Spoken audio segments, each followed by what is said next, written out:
Abani Ghani, everyone. This is Professor Amen Rahh, Professor Emeritus, California State University of Long Beach. I want to welcome you to the Conscious Corner and give praise and thanks to Brother Rashaki Maskani for providing us this platform. And say Asante Sana also to Brother Mshinda for tuning in, one of our longtime panelists that ask courageous questions and give courageous narratives of what's going on from his viewpoint in Louisiana and the world. I'm a former city councilman for the city of Compton, professor of Emeritus, California State University of Long Beach, where I taught for 34 years, as well as a former Compton College Board of Trustees and Compton Unified School District Board of Trustees. All were elected offices for the community. I want to thank the viewers who may view this or who may tune in a little late for coming on. You got a number of issues we need to face and discuss to get clarity on from an Afrocentric perspective, speaking Black truth to Black people and giving critical analysis of the current events and giving an understanding of good deeds that Black people are doing. And it's like Charles Barkley gave $1 million to Spelman College. It's just beautiful things that Black people are doing worldwide. And we call ourselves Waliungo, which means we have a Black view of the world. We're worldly people. We're not just in our communities, in our cities, or in our states. Wherever African people are, we're concerned about what's going on in their lives and how we are striving for a better world for ourselves and others. So we're going to get started.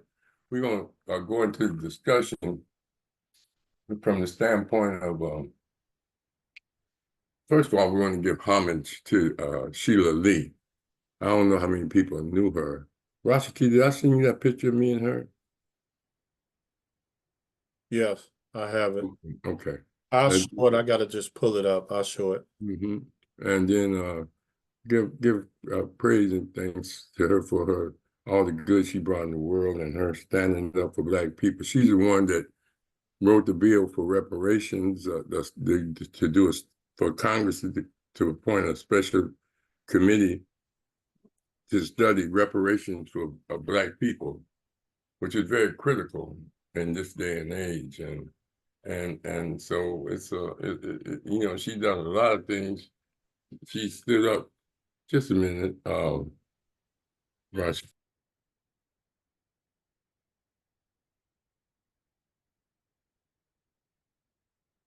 All right, Mshinda, we're gonna do some editing. Yo. We'll do some editing. Yeah, she was a fighter. Yeah, I'm gonna put some information up on her and show her a picture with Ra. Yeah, as I was saying, Sheila Lee was very courageous from the standpoint of that she, as I said, she withstood a Jewish backed effort to get her out of office for her stand on Palestine and for her position on criticizing Israel for their occupation. This was even before November 11th, 13th, whenever the Hamas defended themselves against Israel. Israel said they attacked them. But how you attack somebody, it's in your house, in your land. But anyway, she has a rich history. I was at the Black Caucus in about 1996 when I took a picture with her. And she's just a warm and affectionate person. That one of the strongest women that you could ever meet. And she was still battling, I think, pancreatic cancer and still fighting for the interests of Black people.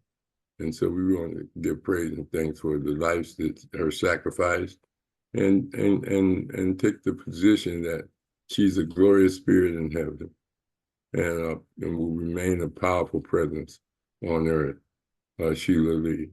most dynamic Black woman. I think she was from Jamaica or somewhere, and she's just amazing, amazing. It was a beautiful thing for me to be at the Black Caucus and be able to take a picture with her. All right, and so we're going to get into this about Kamala Harris situation. I want to get Mshinda take on that. As far as Biden resigning and endorsing Kamala Harris. How you see that, Mshinda? You there? Yeah, thank you. Yeah. Well, I look at it this way. Um, I do vote, and looking at the whole landscape of, what's been going on with politicians in the last, few years leading up to when they started attacking Biden, for different reasons, and ultimately due to his age and his decline in his cognitive or his speech, his delivery, those types of things. So I started paying attention to it on another level, trying to be objective in terms of looking at Biden, looking at, is he slipping, and I only can go on what the media presents to me. I don't know him personally, but, as a social scientist in my own right, paying attention, I drew the conclusion, yes, something's going on.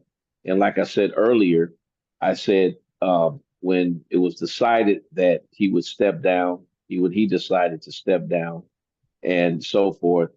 I knew I felt that it's more than we know as far as his condition.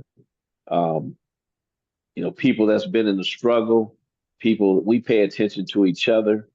And we know when, like Jesse Jackson, for instance, we've seen decline in him. Of course, he's gotten older, and they've showed him in his days of, being, uh, you know, in a decline. Of course, we get older and we go into a decline. Well, anyway, so I accepted the fact that, well, yeah, Biden is in some kind of decline, but the media and the Republican Party, they took it, ran with it, and so it was like, okay, we live in a cancer culture, with the advent of social media, with the with the internet and all the different platforms that we have social media. It's easy to get canceled real quick, and things go viral, and people are impressionable. Therefore, when it got out, when they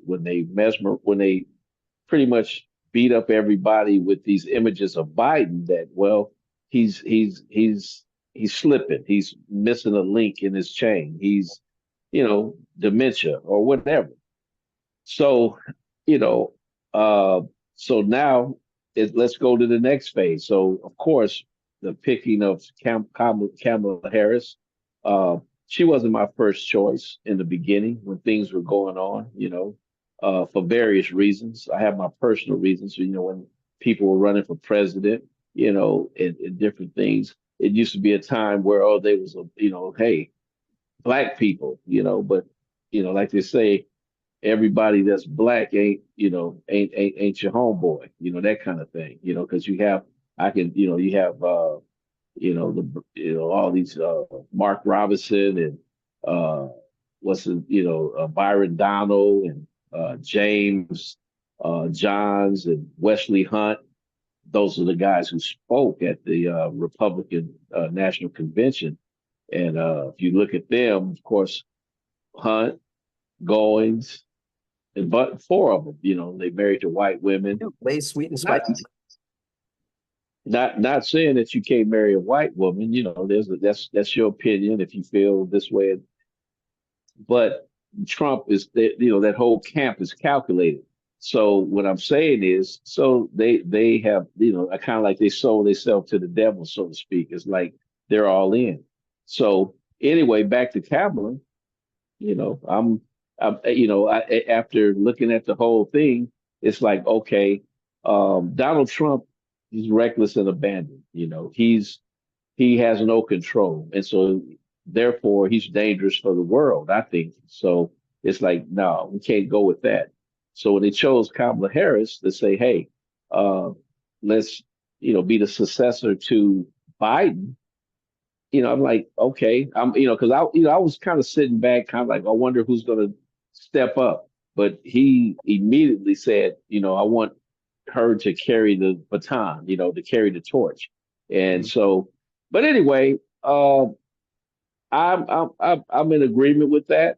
I'm not only in agreement with it. I'm actually I might send her a few dollars, and because Donald Trump is dangerous. I'm picking up on other things with him. He ain't right. We've been through that, but that's the end of the equation. He's not right.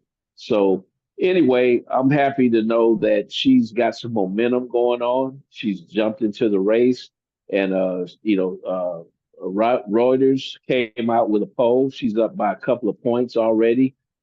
People saying it's a honeymoon. Of course, you get honeymoon bumps in the polls when you come out brand new, and I'm fired up.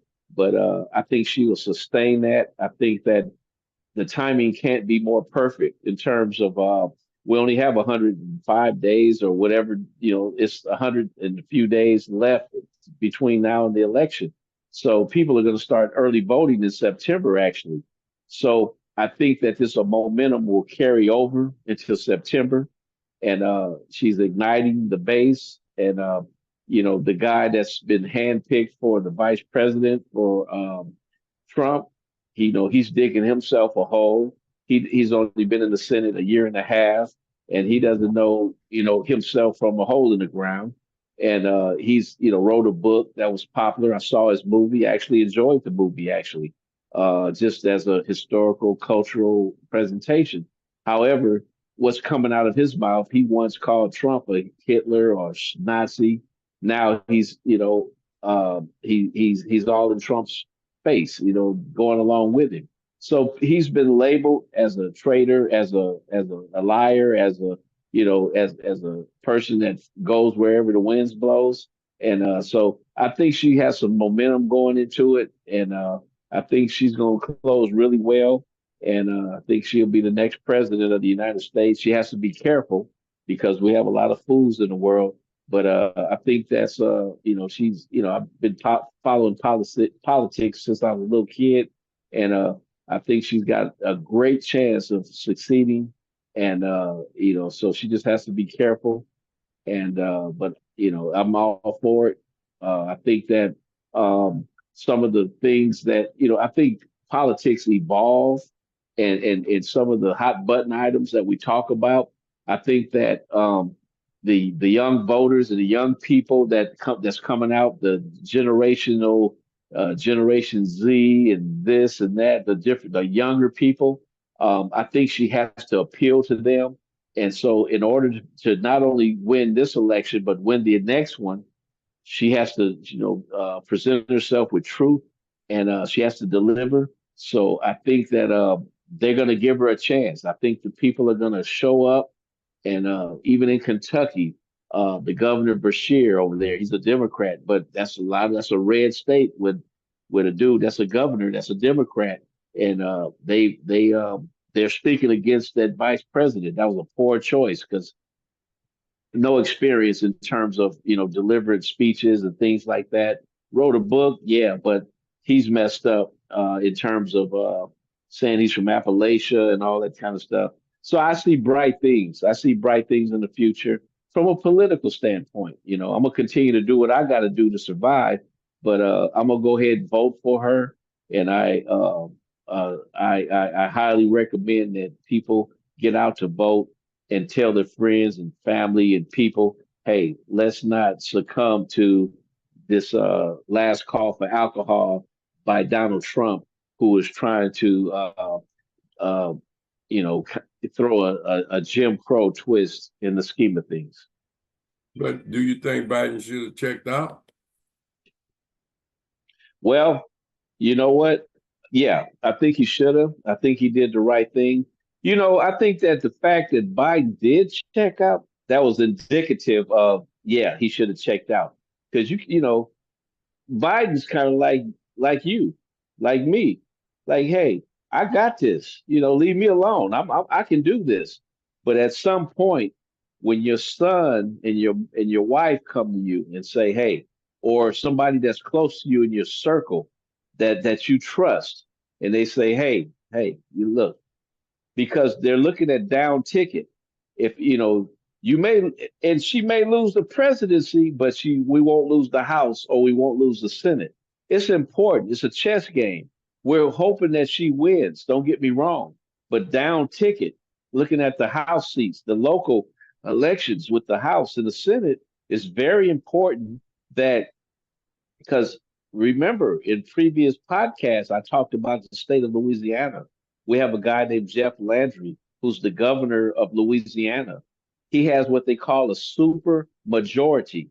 He has the House and the Senate of Louisiana, and so he's doing a fast track. He's trying to do a constitutional convention. He's trying to take public school out of the Constitution. It's guaranteed that your child can go to public school and we'll pay for it. But he's trying to, say we'll take that funding. Let me be in control of it because he want to redirect those funds for private schools and homeschooling and all that kind of stuff. Well, a Now, lot of us can. he's saying that they can keep private schools, but you got to fund private. I mean, you can keep public schools, but you got to fund private schools too. What it is in the Louisiana state constitution, it's a guaranteed right to go to school. It's a guarantee that this funding will be there for public school to be there. So what happens is if they take that out of the Constitution, he wants to have the control in terms of how to cut up the pie, how to cut up the money. So in other words, so these inner city schools in Compton and in South Central, these inner city schools, he can cut up the pie. They've closed in this town where I'm at. They have closed down a lot of schools in rural America, and so now the third, fourth graders are going to the high school. They're trying to make it just one big K through 12.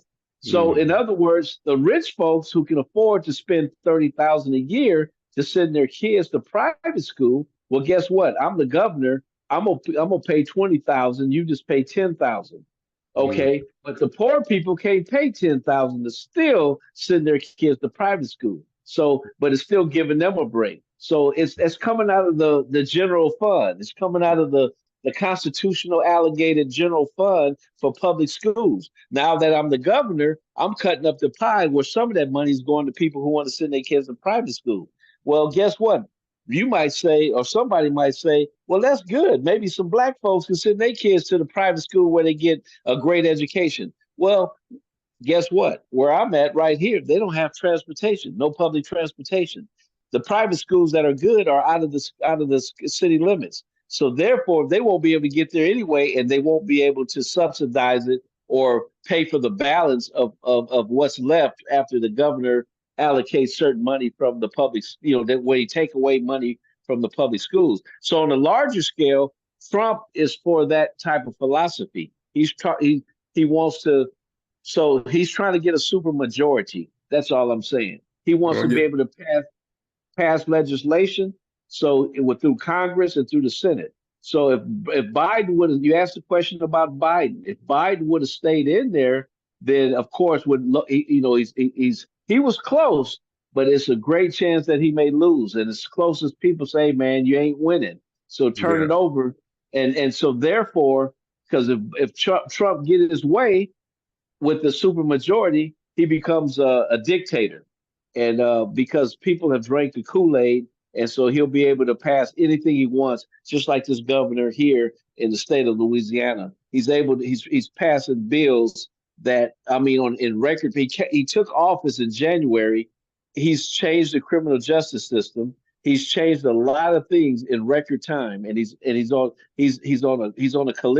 a course to do a lot. So I'm living here, but guess what? I can move if I want to. So, Well, that's the well, good news. well, that immunity thing they gave him makes him a dictator because he That's can't correct. he can't break no laws. So He came, he if gave the police. if he decide to direct money here or there, even though Congress didn't approve it, if he thought it was part of his executive duty, then they can't do nothing. You Yeah. know, And he's and go ahead. then our once brother Clarence Thomas, I say our once brother Clarence Thomas, who made it through law school through affirmative action, his ass is the oldest member of the Supreme Court. He's already under investigation with his free houses and free plane trips under these big donors.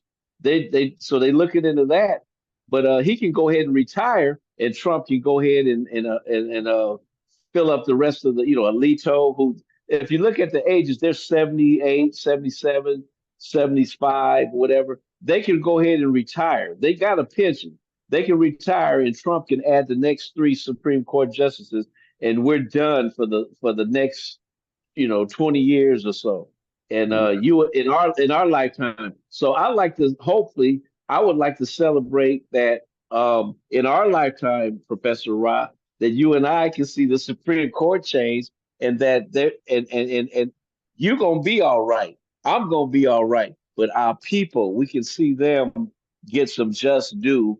The things that we've been fighting for in the struggle, the things that we've been talking about in this podcast, uh, I like to see it in our lifetime, to where they defeat this knucklehead that's trying to uh, enforce to bring back Jim Crow standards, or allow him to be a dictator, and carry out these policies that don't benefit us.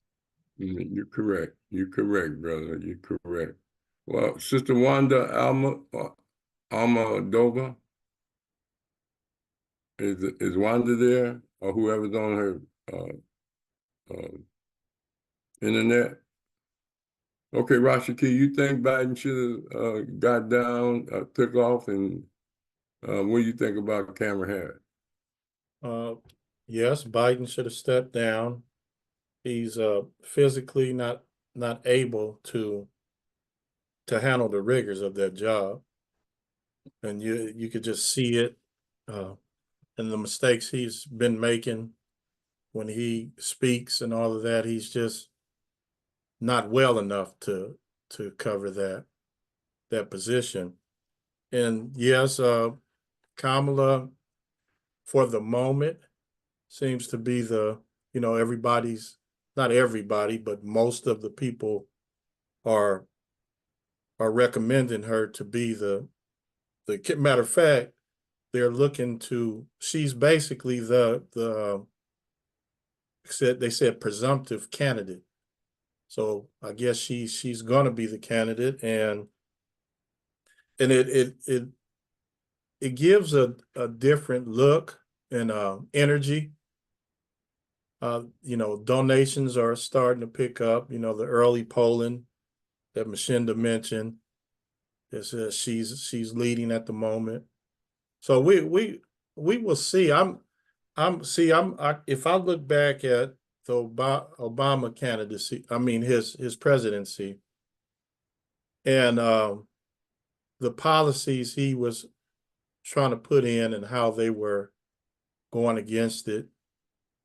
If she does get in, I think that we will see, and maybe I think she may be able to do a little something, but I think it'll be similar to an Obama type presidency, where it's a more of a showcasing than of substance of people of color.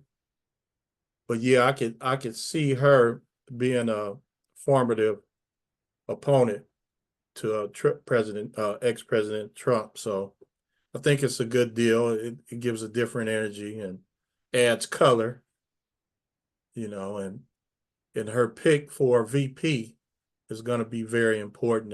They mentioned in that about the swing states. So we'll see. It makes it definitely interesting, you know. my question, Mhm. a lot of people criticize Obama, but he had to codify or come with policies that benefited the country, but they benefited African Americans. My case in point is Medicare and the Affordable Health Act, where even though it's for the general population, many African Americans benefit from it. And there were a couple other policies that he pushed that it looks like it's for the whole, it was for the whole population, but because we're in the population, we benefited from it. And so, when you're in that position, you're the Democratic Party president, you're not Black people president, and he did some things that some people think was wrong with the assassination of Gaddafi, assassination of bin Laden, and his role in that.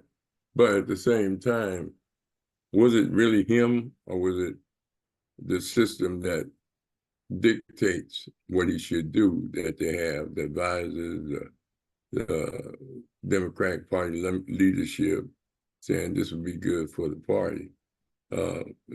And so, a lot of times we want people to do things, but you got to make them do it, either reward them or punish them. But still, that's a struggle in itself. Let's get back to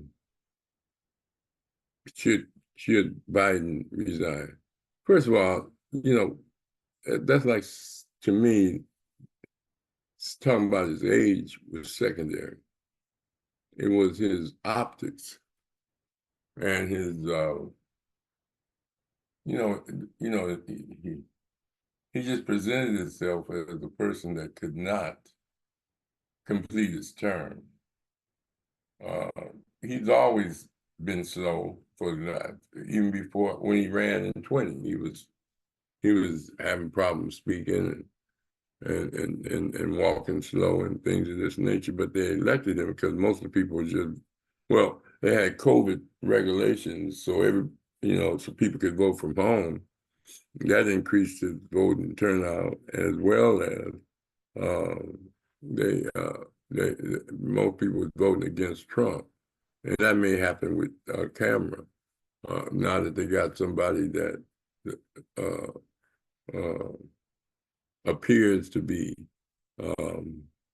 more capable.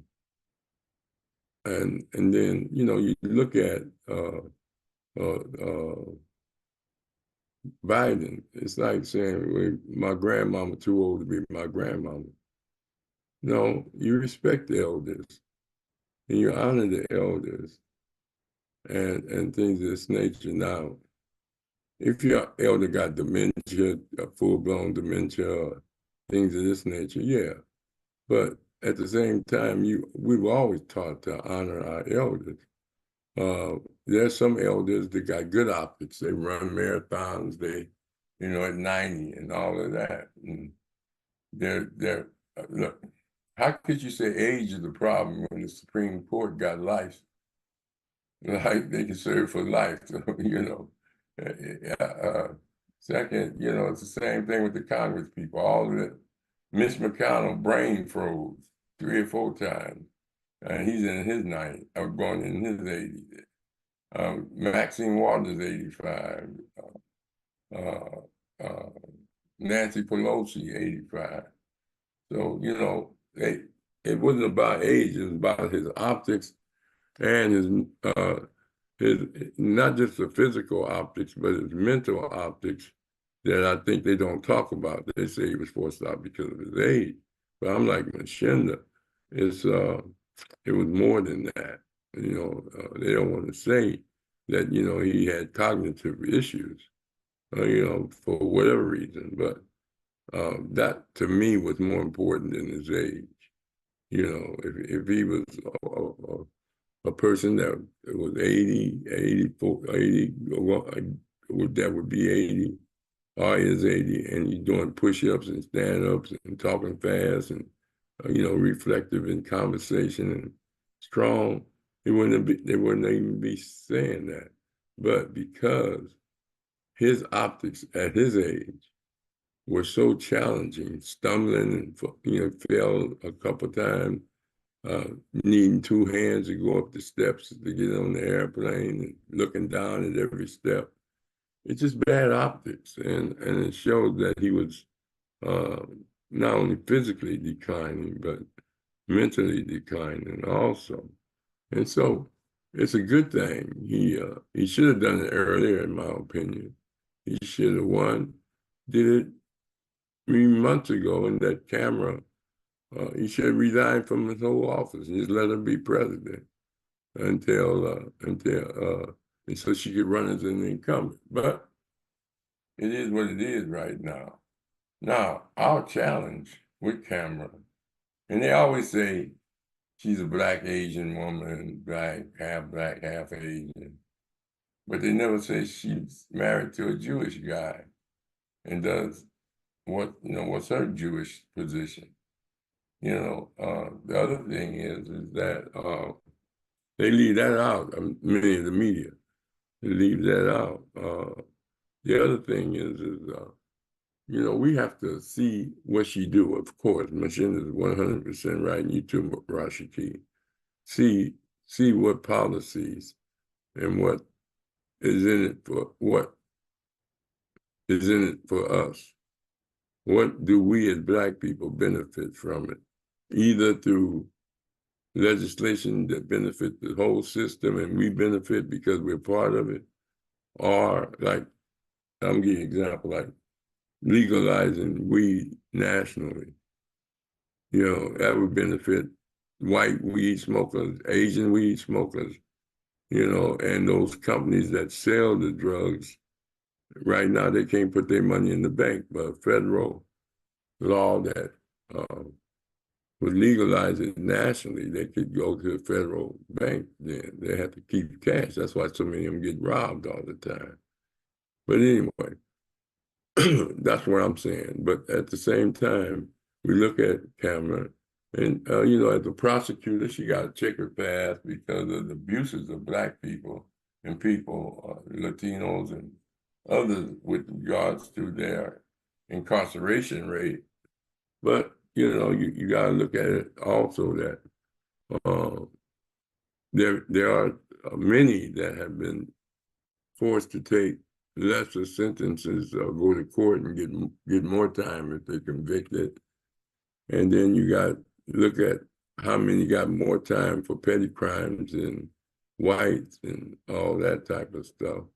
So you have to look at that. But being a prosecutor also carries the title of not only punishment, but also safety, keeping the community safe. When Clinton passed his, and Biden passed their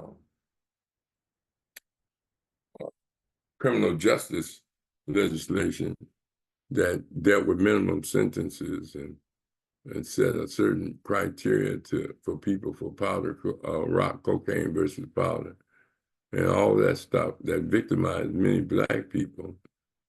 A white boy can get caught with a kilo of cocaine and get less time than a Black person with an ounce of rock cocaine. And so, all of that was the whole Black caucus voted for that. The Black caucus voted for that. And so you have to look at the people in the community. When Sherm was out, was crying because so many people was turning their houses and cooking it and blowing up garages and houses and kitchens. And everybody had to have iron bars. So, you look at law enforcement in two ways, for protection and safety. And then you look at it from, like the man that just shot the sister in Chicago, who just was trying to take hot water off the stove that was bubbling. And he lied and said she was approaching him, and he thought she was going to throw it on him. But his partner said, no, that wasn't the case. and they ended up arresting the cop. But they used to think police abuse was just in the South, but New York, L.A., almost Detroit, almost all your major urban places have had police abuse. That's what their rebellions was about. 1965, police abuse in California. I mean, yeah, in Los Angeles. LA 92, police abuse, Rodney King, and letting them get off. It wasn't that they beat them. They were all charged with state crimes and all found got innocent. And then when they tore up the city, they refiled on federal crimes, and some of them got convicted. But the point is that police abuse has always been with us, because the first police department that was started, that was paid, because a lot of times people forget, the first, they had night patrol, day patrol, Minutemen, all type of people that were volunteers to watch over communities and keep the Native Americans at bay, as well as slave people that was enslaved who ran away. But and so that was the first police department that was funded, was designed to suppress those two groups. And that's in a book, in a report by the Civil Rights Commission, probably about 1980. Who's guarding the guardian, meaning who's guarding the police? They're supposed to be guardians of the community. So that was a very important thing. We're getting back to Biden and Kamala Harris. I think that it's good in many ways for the enthusiasm. Them sisters got together and raised millions of dollars for online that same day broke records on raising money. Then some brothers got together and raised millions. That's enthusiasm. All the major political leaders, for the most part, has endorsed her. I don't think Obama has yet, because I think he had to wait, because Michelle had issues with Kamala, because she thought Obama liked it. Because it was some stuff like that, you know. But anyway, I mean, she went to Howard. They got films of her partying. She had not multiple. She had some controversial relationships, personal relationships, Willie Brown and a few other politicians in San Francisco. But that was years ago. We all grow and change. And then, they're going to bring all that out. But the most important thing, she won the district attorney election in San Francisco. She won a California attorney general. She took Barbara Boxer's place as a United States senator. She ran for president, dropped out the race, and then she became vice president, a heartbeat away from being president.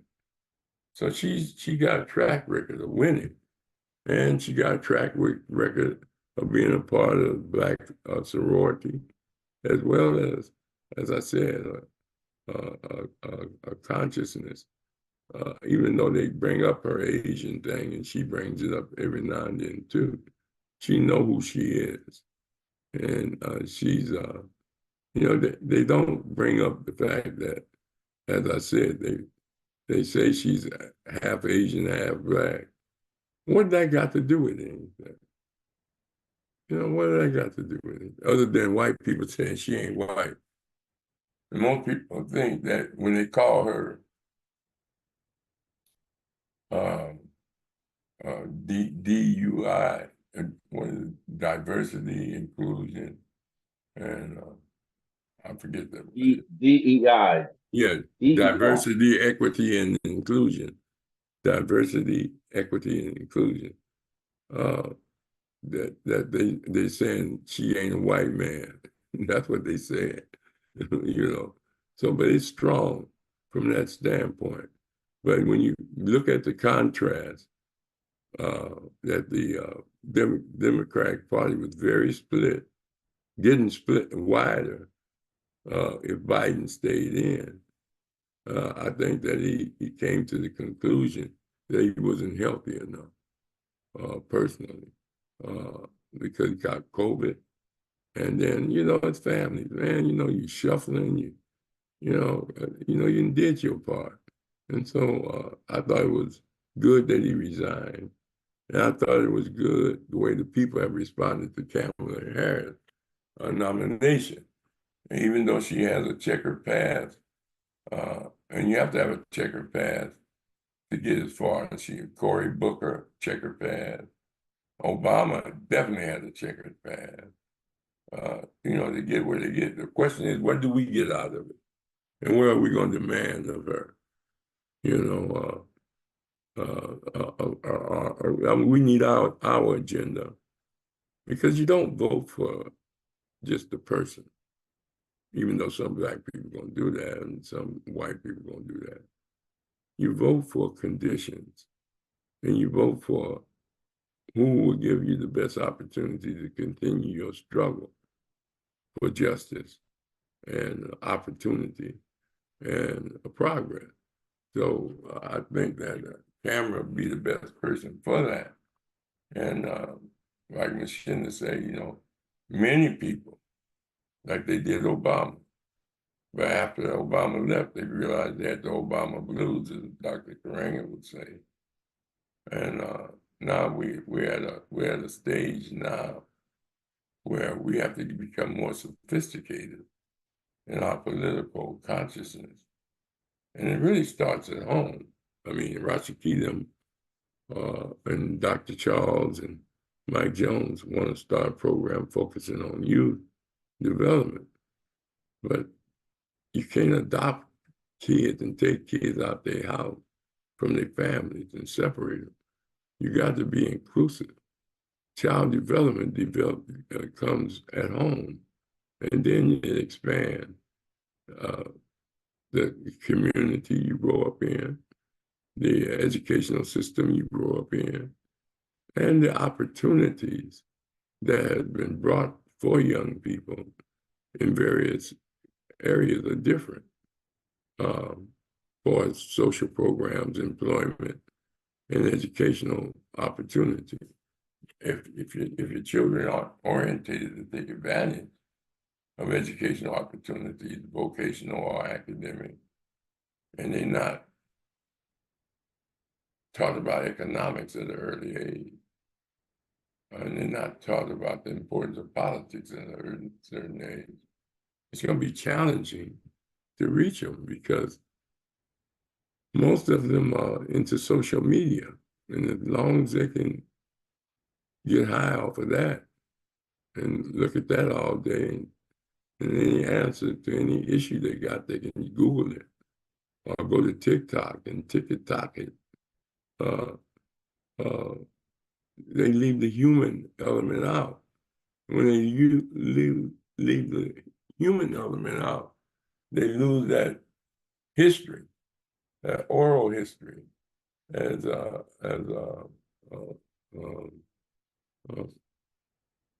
some of the panelists would say, that oral history, that human element. You get answers from machines. Sometimes they make you a machine, hard-hearted, no heart, and with the advertisement that comes with those machines, it seduces you into a lifestyle that's not contributing to your liberation and your development. And so it's very important that we look at those things. Sharara, you have any comments on Biden resigning and Kamala Harris becoming the nomination for a president? Is that Sharara? Rashaki? Yes, that's me. I'm here. Okay. Just listening in. I was just asking you a question. Did you hear it? What's the question? Question was, what's your position on Biden dropping out the race and endorsing Kamala Harris and the mobilization that Kamala Harris is giving the Democratic Party? Oh, well, I don't really care about none of them. Just to be frank, we can be truthful. You know, I'm not going to sugarcoat it. But There's why a you history don't care behind- about it? Why you don't care about none of them? There's a history behind the Democratic Party as it relates to black people. Whatever term we want to call ourselves, black people, colored, Negro, and Africans, it doesn't matter. We know who we're talking about. There's a history here in America, political history, when it comes to the Democratic Party as well as the Republican Party. And from what I understand and what I've looked at, everything since Emancipation Proclamation and before Emancipation Proclamation, the Democrats have beat down and have created more laws that hinder black people from progressive representation of themselves. Meanwhile, the Republicans have always stood for something, at least a little leeway to the black people in America. That's the history. Okay, So, well, and give us some examples of what the Republicans did. Well, the Republicans were the first set of white people that sided with the black Republicans. Because black people were majority. The majority of black people were Republicans.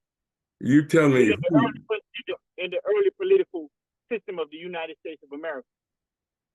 Yeah, black but people I asked you, what have they done historically or right now that you think that they have done more for black people?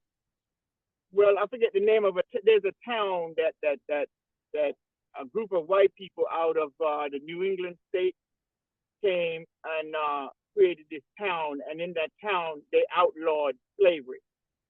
The Democrats didn't like it, so they burnt down the headquarters for these white people and disturbed the whole thing for that.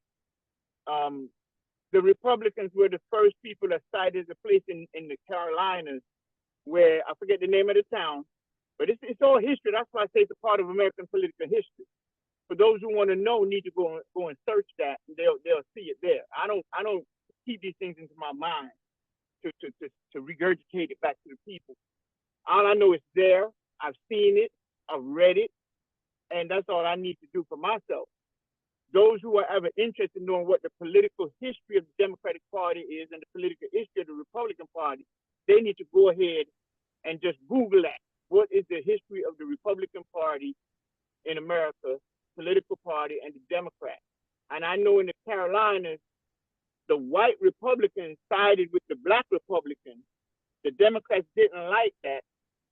They started spreading rumors that the black men were trying to get the white women, and through that rumor, they were able to create discord amongst the white people themselves to turn the white Republicans against the black Republicans. And at the end of the day, there was a black printer that released some information towards that, and at the end of the day, they burnt the damn town down, chased all the black people out, killed a lot of them, and all that. That's in the history. So I'm just being general. I'm not trying to prove anything to nobody because I don't really give a damn. Excuse my language if I'm offending anyone about the Democrats or the Republicans. We are past that now. We're way past that as a people, as black people in America. We need to be thinking about building our own structure and our own political system. Okay, brother Chawara. Yes.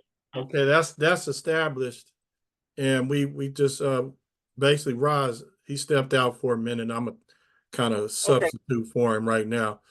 We just want to basically hear about. There's two things. I'm here. What do you think about Biden stepping down and Kamala Harris being the Well, Biden should have been stepped down. He should have been stepped down. It's like, what is his purpose?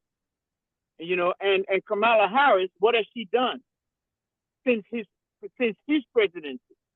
What has she actually done? And I've heard her stated before that when they was asked, like, what is she going to do, like, you know, for black people as vice president, or I forget what the question was exactly to her. And she said this, we're not going to do anything for specifically black people. So what is black people looking for? Are they looking for candidates that's going to address their issues and concerns and their plight? Or are they just going to be voting people in the office and then go along with whatever their policy is? Because that's how the Democrats run it. They say, look at our policy. They don't care about the people of America, much less black people. They care more about the Democratic policy. So when you vote for a Democrat, what you're voting for is a policy. And if we're going to do that, then we need to educate our people about voting. We need to educate, our people need an education about what is voting all about and how are we going to vote. We need to vote together as one entity. But as far as Biden stepping down, you know, and they're thinking about, I hear Hillary Clinton name comes up into it, would she be the Democratic nominee? You know, and it's like, these people are sick people. They have mental issues. They all do. Because this is a no-brainer. You're supposed to be a political leader to look about and address the ills of society, of your country, of your nation.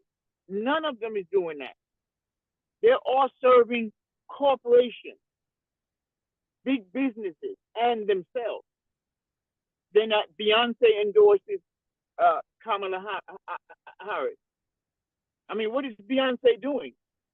Is she consulting with her people? Is she endorsing her because she's endorsing her out of an educated endorsement? Because she has a lot. She's a celebrity and has a lot of influence. So, is she just leading the sheep to the slaughter? Like Martin Luther King said, "I fear that I've led my people into a burning house." At some point, is that what we're doing? Or are we going to edit those that came before us, those like Kwame Nkrumah, those like Malcolm X, Martin Luther King, Frederick Douglass, all of those great black leaders that came before us and paved the way, Marcus Garvey, you know, Lumumba, all these people, are we going to just throw them to the side and just follow these celebrities and, you know, and vote without any real substance? So, you know, when it comes to Biden and Harris and even, like I said, Democrats and Republicans, I don't see the sense in black people even being bothered. I think they need to unite as a people and make our presence be known. Unite with the vote. If it's voting going to unite us, let's unite under the vote. Let's all vote one way. Yeah, not you're two right. ways. You're right. Not You're two right. ways. That's a good aspiration, but it's hard to get that done. Hey, but I just wanted to say something. You know, throughout our history, Shamrara is right that in the beginning of this country, when black people became political, they were in the Republican Party, but not the Republican Party of the day. Republican Party back there was, was different. They even called them the radical Republicans, and they emerged from a system, and it was about economics for them. Malcolm said, there's no difference between a Democrat and a Republican and all that. But Ahi, are you there? Ahi, Detroit, are you there? Okay. I'm hoping Jubal come on and we can switch. I'm hoping he comes on. But anyway, we look at the history of the change in from black people to Ahi, you there? Trying to get here, brother. You there? You sound good. Oh, okay. I'm here. We want to get what You know, Detroit. brother. I'm from Detroit, Uh, and we are a blue-collar town, uh, strong union, one of the first Black mayors in the country. yeah. Strong took us through some really rough times. They talk about Detroit coming back, but we never left. A Democrat. Same thing for the mayor in Chicago. A Democrat. What redeeming qualities does Trump have? He's a liar. He's a criminal. He's a thief. He's a wretched bastard. And I'm sorry it wasn't Marine that took the shot and blow his damn brains out, which is something funny about that too. How you gonna be that close? How you gonna have those many witnesses and the FBI, the CIA, and every military organization is there, and he's close all within the perimeter? They got people pointing to him saying, look at that man crawling up, talking to the police. Look at him laying down up there. What did they do? Remember when Ronald Reagan was shot, his ratings went through the roof. Is this some type of playbook? Mm-hmm. That devil, and I mean it, he possesses all the qualities of Satan. Mm-hmm. Will use people's religion for a vote. Well, not that I care about the evangelicals either, because they're really showing their true colors.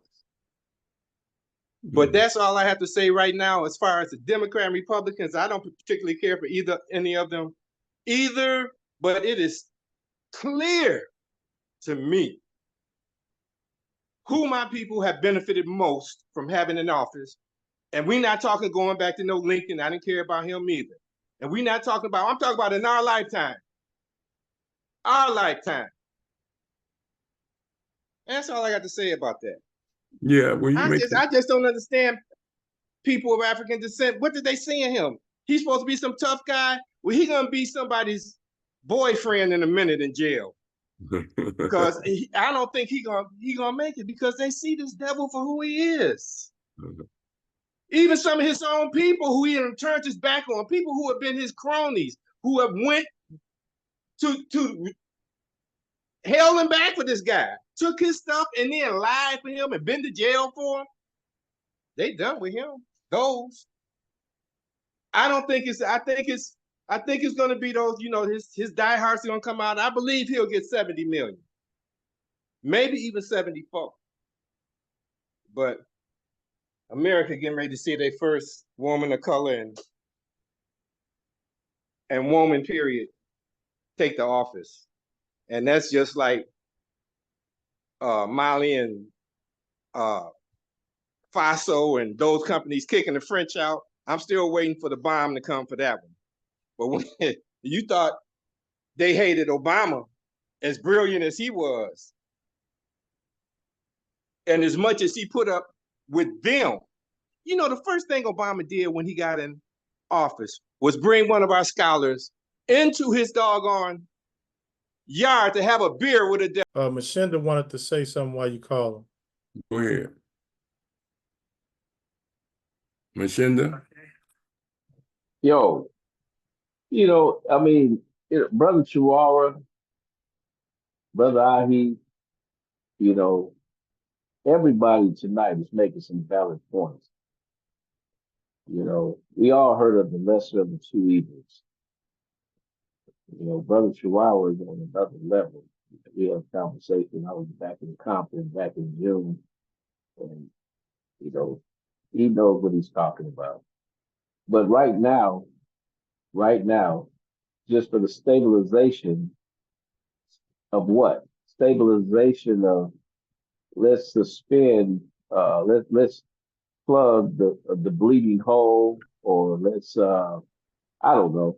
I'm reaching right now, but right now there is an election.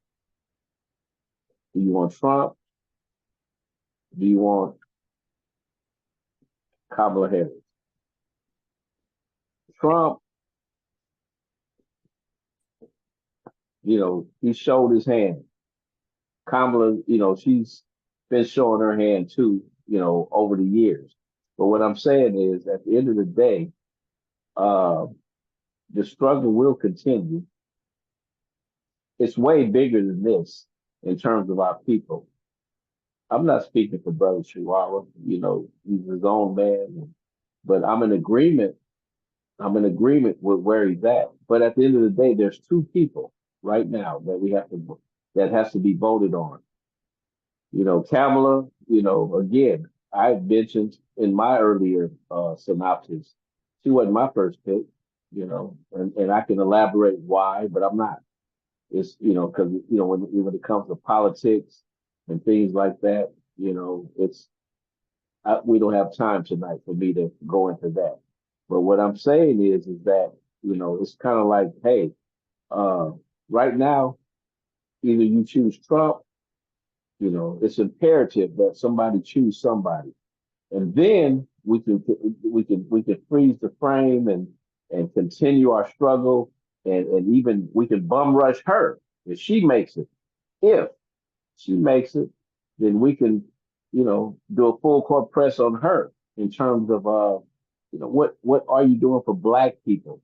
What are you doing for the struggle? We know she was a DA and all that. Biden was the author of the crime bill that's responsible for locking up many brothers on low level charges, crack cocaine and all that kind of stuff, crack versus powder, all that kind of stuff, So yeah, it's like, man, that's crazy. Trump is not saying, hey, you know what? That's wrong. That, they locked up all those brothers in 96, 97, from Senator Joe Biden, who authored a bill to lock up all the brothers. I'm sure some white folks got locked up too, but they get preferential treatment. But it decimated our people. So at the end of the day, Trump is not saying, hey, I'm your savior. We're going to change all that. I recognize what happened back in 96, 97, So it's kind of like, you know what? It's not even a coin flip. So I'm just saying that, no matter with or without us participating in the political process, it's going down. So I don't know. So I'm like, you know what? I have to pick my poison. I say, you know what? I got to go with her. Because, you know what? All those, Brother Chihuahua, faking the funk, she could be faking the funk and going along with the establishment and all that kind of stuff or whatever. Okay, fine. The other guy has basically showed his hand and said, look, by any means necessary, I'm just trying to get in. He's appealing to the white supremacists. He's appealing to anything he wants to be a dictator.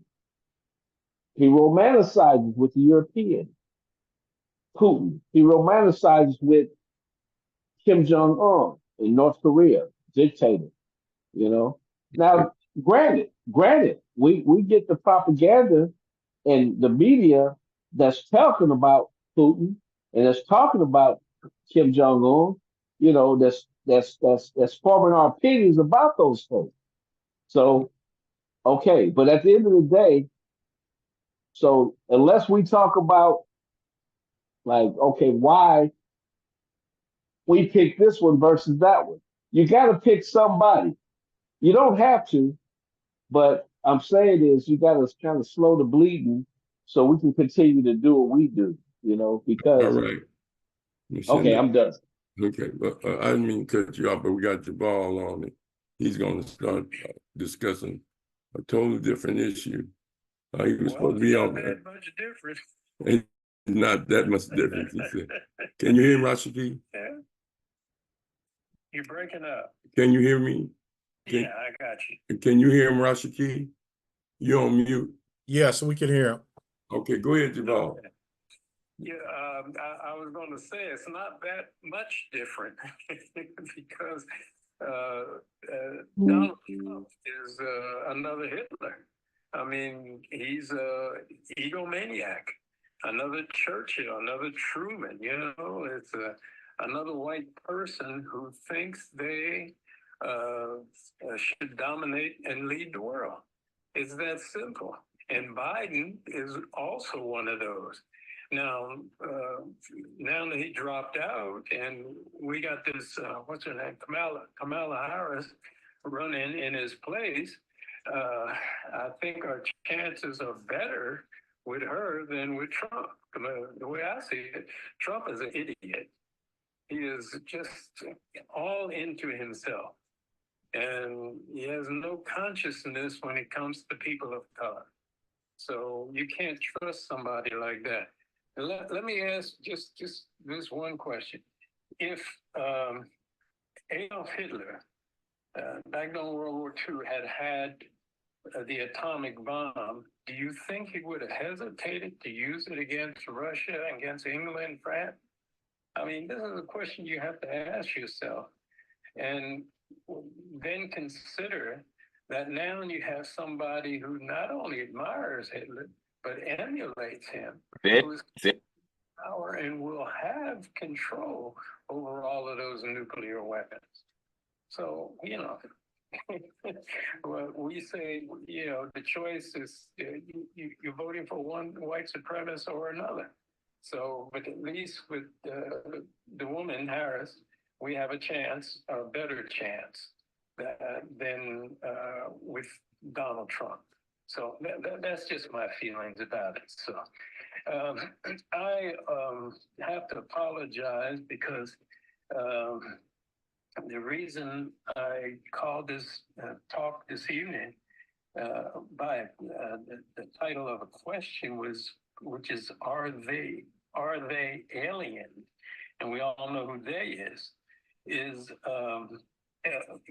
really the beginning of what I had planned to speak on at length.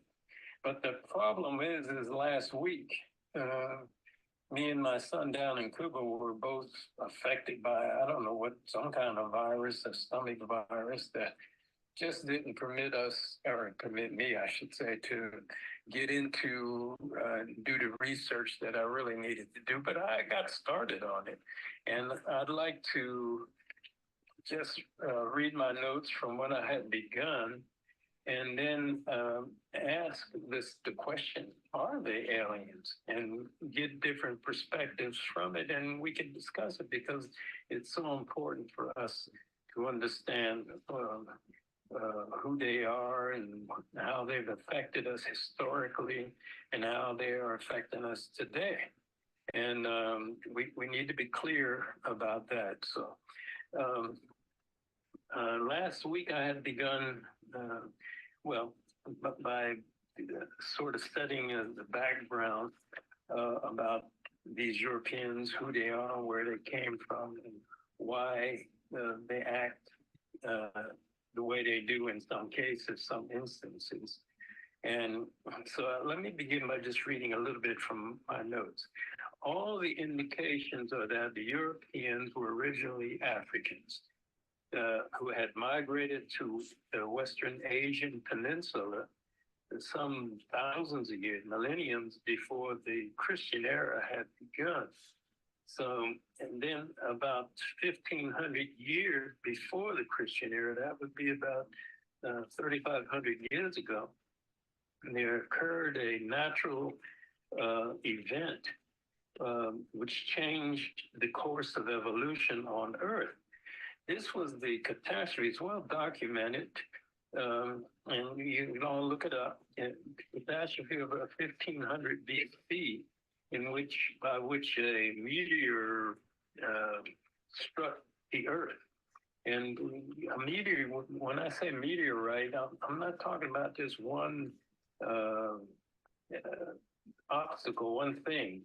Usually what happens is when meteors enter the Earth's atmosphere, they break up into many pieces, And that's where you get the phenomenon of shooting stars, those tiny meteorites streaking through the atmosphere, and the friction causes them to glow. But in the case of a very large meteor, it might have broken up into how many millions of pieces and struck at different times and places around the Earth. So we know from the geological records that occurred somewhere around 1500 BC, which is about 3,500 years ago. And it hit with such a force that it changed various environments. And this is a collision that it didn't happen in an instant, which is usually the way we think about it. But it would be highly unusual for it to be instantaneous because, like I say, these pieces break up into various fragments and they land, they circle the Earth in the caught up by the gravitational pull of the Earth, and then they land at different spots in the oceans, on land, just around the world. And depending on the location and the climates in those locations and whether it lands in the middle of a desert or the middle of an ocean, it could cause some kind of catastrophic result from the collisions. And the effects were felt everywhere on this earth. Some worse, some people were worse off than others. There were the floods and volcanic eruptions and tidal waves and huge dust storms and and some of these lasted for months and years even. So over a period of time, according to geological research, from about 1500 BC to around 700 BC, these effects, this collision affected the Earth. And for the inhabitants of Western Asia, which were Africans before this occurrence happened, most people were trapped by the sudden change in the case of Western Asia, which is what you would call Europe today, which was frozen for decades. Nobody knows exactly, but for at least decades, whereby they could not go about a normal agrarian lifestyle.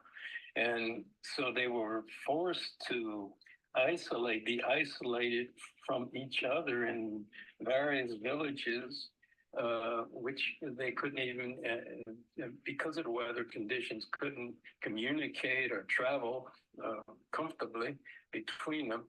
And as a result of that, they were forced to reproduce by using incest, So this is just a natural occurrence in such a situation. So, okay, they changed from agrarian or semi-agrarian people, families, into semi-nomadic families who couldn't farm because of the weather conditions wouldn't permit. And basically they lived off fishing and off hunting. And most of the animals they hunted were, caribou, reindeer, antelope, bison, etc. The animals, the goats. And these animals, also adjusting to the changes, were forced to migrate. So the people that survived off of them had to migrate as well. And as they did that, they ran into other families who were also following these herds. And what ensued was a fight for territorial rights. Now, when you come from that kind of cut-off society where it's so cold, women have a very little importance as far as the economy of the family is. She's there to reproduce children, basically. The man takes over And because he's able to go out and hunt and follow the herds and to gather and to bring whatever they needed to survive. And so what developed from this semi-nomadic lifestyle is a patriarchal society whereby man is the important, he's the ruler, literally. And the woman becomes virtually a slave.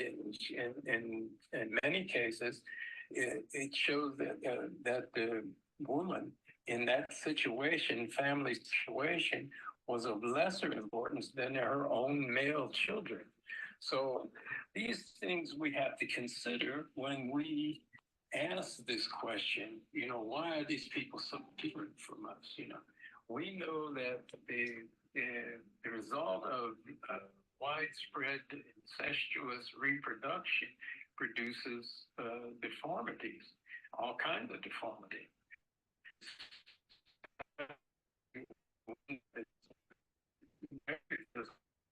The loss of in the skin, the hair, the eyes, and in the brain. And this then affects if you combine it with the patriarchal lifestyle, with the male dominant lifestyle, then you can understand that these were very violent types of people who saw that every territory was theirs as long as they could conquer it. And so they became very, very apt to go to war whenever they came into contact with each other. And eventually, when the weather patterns after just before, I should say around 500 BC and onward, after that time, began to ameliorate or to go back to warmer climate conditions, then they were able to not just remain in their own territories, but to begin to cross the mountains, the Alps and Pyrenees and whatever, and be able to enter into the Mediterranean regions where being from a semi-nomadic, take the territory conquest type of mentality, they assaulted all along the northern Mediterranean and took over those societies and eventually began even spreading toward the east, where they entered into Russia and Turkey, in Iran. And in fact, the Greek historian Herodotus, when he begins writing the history of Greece around 500 BC, history comes into view with them fighting a war against the Persians, who lived to the east of what is today Europe, in Iran, which, interestingly enough, they're still fighting the Iran, Afghanistan, Pakistan, all of that area. So, and then they largely conquered the area of the northern Mediterranean, which goes from present-day Palestine all the way from Italy into the Iberian Peninsula of Spain and Portugal, and took over those societies. And the center of all of that was Rome.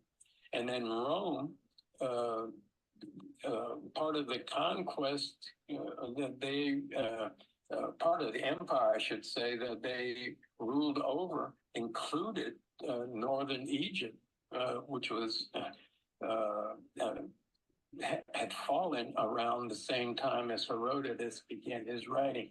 So these are the problems that sets the background for this conquest. By 300 AD, this is just a mere 300 years after we had, after the onset of the Christian era, we had the invasion by Constantine, who was from Austria. He conquered Rome and became the Roman emperor. And then under him, we had the acceptance of Christianity as the dominant religion in the Roman Empire. It was backed by Rome. They accepted it as such.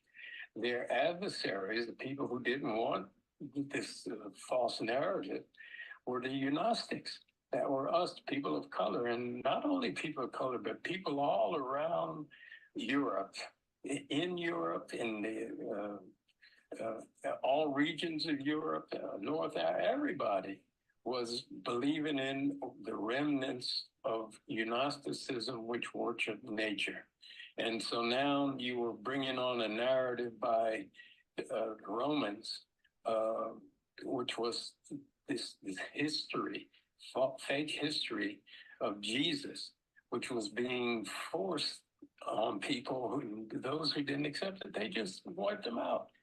And this was not a couple of years. This took centuries, from the 325 AD, when they first had their Council of Nice, where they accepted and announced Christianity as the official religion of the Roman Empire, and then outlawed any other religion. And then they set out with the backing of the Roman legions, the armies, to destroy any other kinds of Gnosticism which had survived. And this lasted, and I think we might have got the Zoom thing back here. I see myself in there. But anyway, maybe I can put this down now. You got me on mute. All right, so. Okay, can you hear me there? Yes. Hello? Yeah. Yeah. Amen Rahh, can you hear me? Okay. Yeah. And can you see me? All right. Yeah. Okay. So, all right. So with the coming of, thank you, my granddaughter just got here, straightened it out. Good. With the coming of Constantine, the ideas for Christianity had evolved between the Christian era. That's why I say 2,000 years ago, or 2,024 years ago. But between that time and then 300 AD, 300 years later, when Constantine came in, the Christian narrative had evolved before then, but nobody accepted it because everybody knew it was, cartoon, that it was false and that it had no validity whatsoever.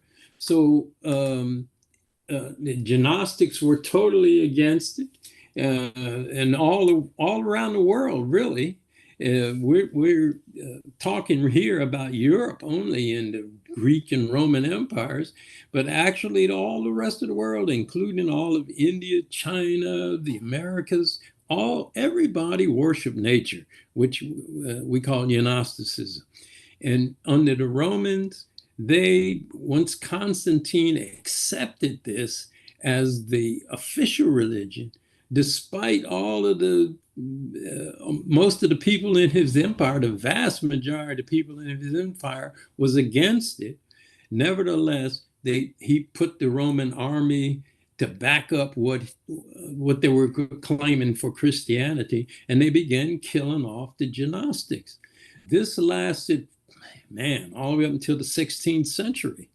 But the idea that of Hebrew, for example, doesn't even come around until somewhere in the middle of the so-called Dark Ages, between 600 AD, and maybe 400 years later. Before then, there was no such animal as a Hebrew. It wasn't known. This was created under the guidance and direction of the Roman Empire. Had they not agreed with the acceptance of the narrative that brought about the Hebrew, and then Judaism, and then finally Zionism, the Romans would have destroyed it. They were destroying every other kind of religion. So why would they accept a Hebrew narrative unless it was something that they had colluded with in the first place? And then when you consider that, you also have to consider why was it that this narrative gave a certain section of the headquarters for Gnosticism, gave that to these Hebrews. You see? So there was this kind of conflict going on. Your voice is going out. Oh, Your voice okay. is cracking. All right. Better? Yeah, yeah. Okay. So it was this kind of narrative going on at the time. You know, Gnosticism did not fall right after Constantine. It took hundreds and thousands of years, really. No, excuse me, hundreds of centuries after that, from around the 8th century, when the Hebrewism was accepted by the Roman Empire, because it provided a genealogy for the Jesus that they had created with the New Testament of the Bible. With Christianity, it was all about making a historical character out of the ancient Gnostic Yesu, who was a representative for the element called sun, the sun. So they wanted to make that into a human character, creature, Jesus. And then, well, if you had a Jesus, you had to have a genealogy, a family. Where did he come from? And this is where the Hebrews came in by saying, well, he came from us, the Jews. Well, what does the word Jew? We talked about this before. Jew was an ancient name for the sun. Yusu was the child. Literally, you means to come. We talked about that in other meetings. That you was the meaning of the rising sun, the coming sun. And this is what was taken and changed into an historical narrative by Constantine, who, in my opinion, was the worst of all of these despotic white European leaders who poisoned the world since. But anyway, once they did that, they began their war against the Gnostics, and it was way more brutal than they admit to or own up to today, because you're talking about the vast majority of the population of the Roman Empire back for 1,500 years ago. And they wiped out all of those people until the remnants that we find were still called by the ancient name of you, the Jews, which is the same word. And then these people had to accept the alteration agreed upon by the Roman authorities. Had they not agreed to it, it wouldn't exist today. But they agreed upon it in order to establish a genealogy, a lineage for their invented Jesus, by saying that he was a Jew or a member. The Jew was not an ethnic group, it was a religion. But this is the narrative that they push and still push to this day. So this was the kind of background that set up this theme of white dominance, and the way that they wanted to support it was just kill anybody that disagreed with them. The genocides between the establishment, the onset of Christianity, all the way up until what we see going on today in Palestine, is based upon this idea of white supremacy. The only thing that makes them supreme in their own minds is the ability to kill without remorse, the ability to commit genocide without regret. And by justifying it by saying that they're superior people, that they're wiser, smarter, that, hey, that's the way God, quote unquote, God made the system so that they could come and rule the world. And this is the mentality that they still have today. I just reviewed a YouTube presentation by Tariq Ali. He's a Pakistani who lives in London, and he's an intellectual and a historian. And anyway, he wrote a book called Churchill, which has been out just a few months now. But he mentioned in it that, Churchill is the big hero of the British. They love Churchill, you know, just like Washington, George Washington, big hero here, you know. So he said in 1936 that Churchill, a biography of Churchill, Tariq says, look, Churchill admired Hitler. Imagine, these are the guys that went to war against him, but he admired Hitler for being strong and being that kind of Zionistic personality. And that most of these hegemonic strongmen, these dictators, they admire each other, you see. So anyway, Churchill made this, what I call profound statement in 1936. Now, he says, I do not agree that the dog, let me explain one thing. He was talking about at the time, the Jews in Europe going back and establishing a homeland in Palestine. Get the same problem that exists today. This is what he was referring to when he made this pronouncement. So this had begun back during World War I, but we're talking when he made this statement was in 1936. And at the time, up until the beginning of the end of World War II, Britain literally ruled the world in terms of colonization. They had colonized, man, the whole world almost, you know. So Churchill was their big hero because he was so much in favor of them ruling the world from a colony as a colony. But anyway, this is what he said in 1936. And I believe it reflects a lot on the mentality that we still find so prevalent today. And quote, I do not agree that the dog in a manger has the final right to the manger, even though he may have lain there for a very long time. I do not admit that right. I do not admit, for instance, that a great wrong has been done to the Red Indians of the Americas or the Black people of Australia. I do not admit that a wrong has been done to these people by the fact that a stronger race, a higher grade race, a more worldly wise race, to put it that way, has come in and taken their place. So you see, just this unquote, this was the mentality of the white people, that somehow with their invented God and their invented Jesus, that they, because they could kill without remorse and without hesitation to establish dominance and take territory and rule over that territory, that this was a gift of God, that it was their divine right to rule the world. This is what Zionism is today.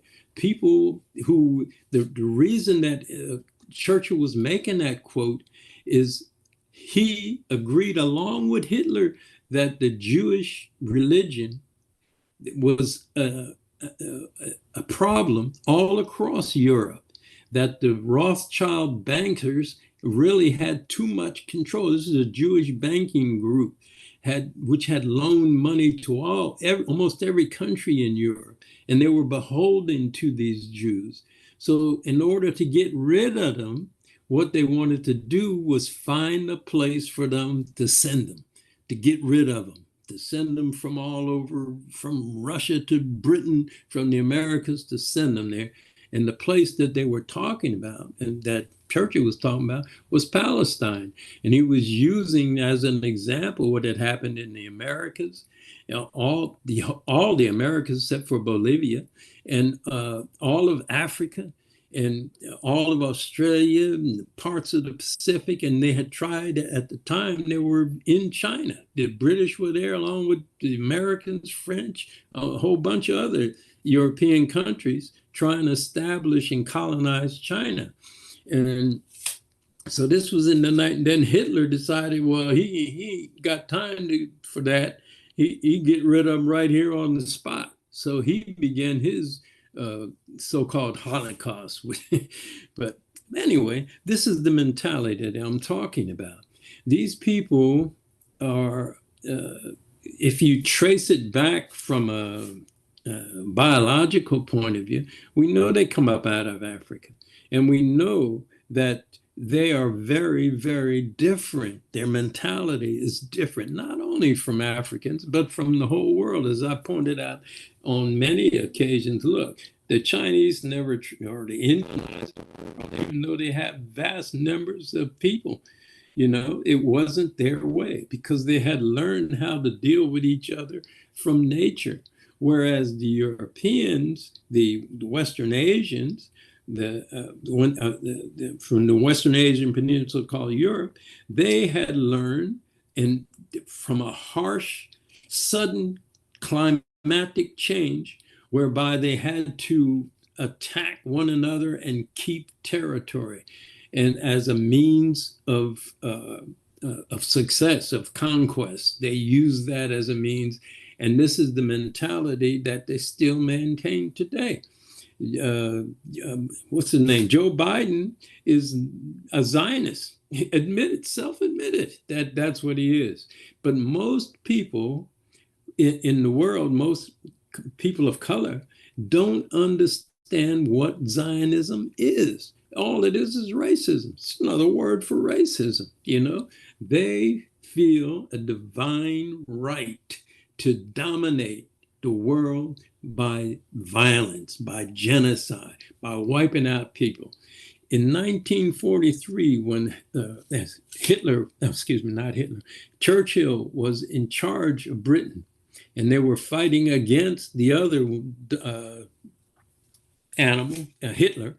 In 1943, the British created a famine in India, whereby in 1 year, 3 million Indians from India died because all of the produce that they made went to feed the British army who was fighting against Germany. They took all of their output. At that time, India was colonized by Britain. And they took all of the outputs and goods that these people produced and sent it to the soldiers in Great Britain in 1943. 3 million people died in Bengal region of India in that 1 year.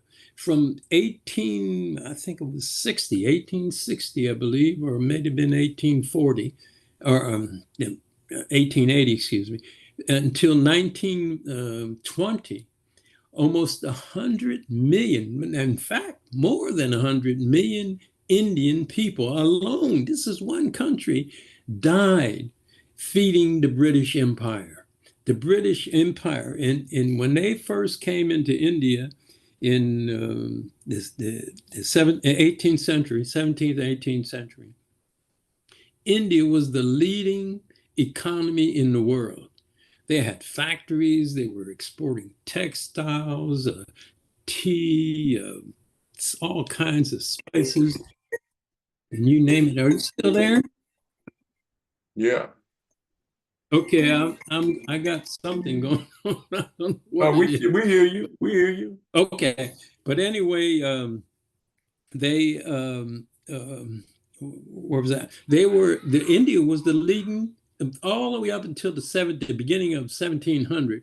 India was the #1 economy in the entire world because they were vibrant. There were no Europeans there.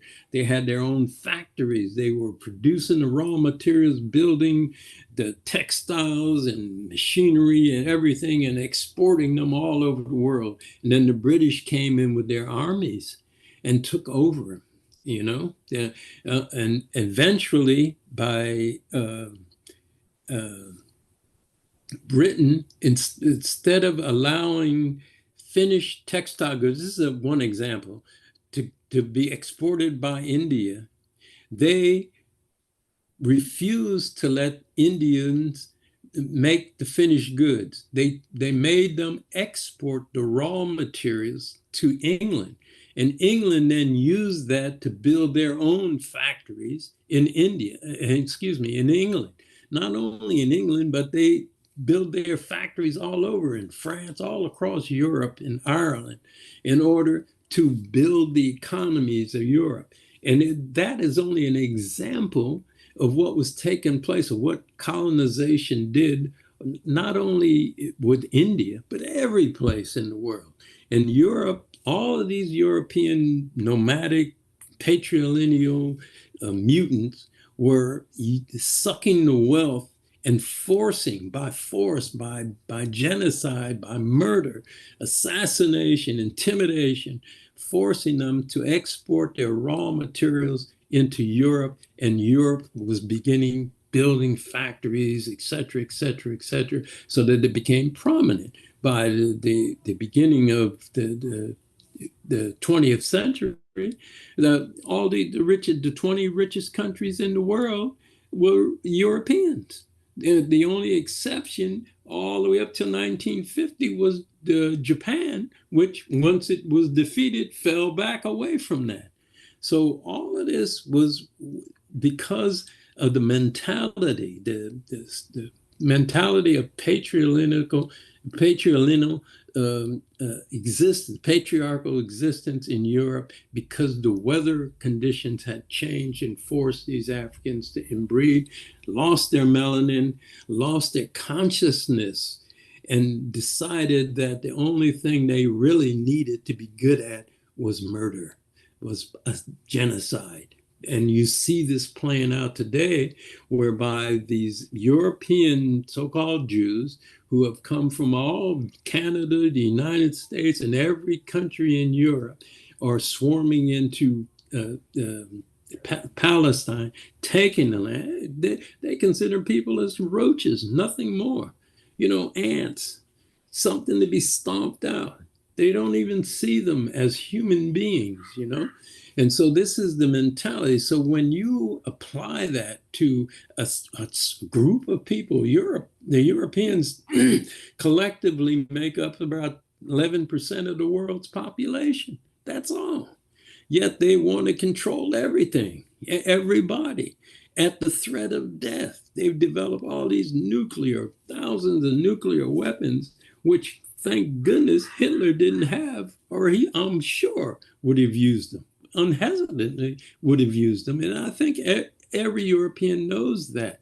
And the danger today is, like I say, if you put in another egomaniac such as Trump is, you take the risk that this so-and-so will just say, do it. Because that's the mentality that they have, And so this is the danger. And maybe this Kamala Harris, it's Vice President Biden, and Biden, you see, supports the Zionist mentality and the white supremacist mentality. But at least she's a Black woman, even if her husband is a white man. At least she's a Black woman, and she must have some connection with people of color, because that's who she is. And the hope is that you'll be able to get her to respond to people of color and what we really want. The world is waking up now. You